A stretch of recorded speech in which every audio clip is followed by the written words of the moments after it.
Hey everyone, this is me physiotherapist, and in today's video I'm going to discuss about positional release technique.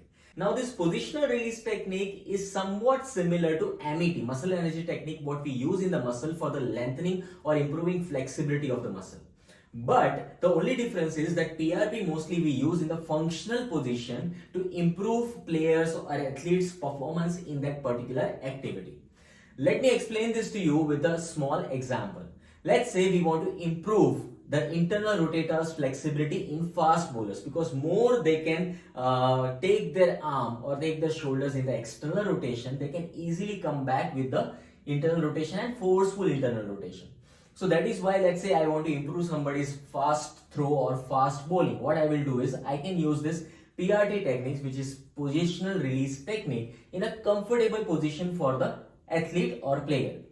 So let's say that this is the comfortable position for the athlete and player. With the manual pressure by a therapist, you are going to apply resistance to the movement, and that has to be it has to be isometric resistance for 90 seconds. And after that, once athlete is comfortable, you improve the range of motion. Again, this range of motion has to be comfortable. Again, you apply 90 seconds of resistance, isometric resistance, and such a way you improve the range of motion for that athlete.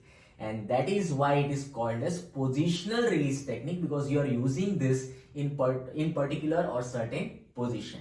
If you find this information helpful, do like and comment in this video, and also share this with your physio friends and other medico friends so that they also come to know about this technique and they can utilize it on some patients, some athletes.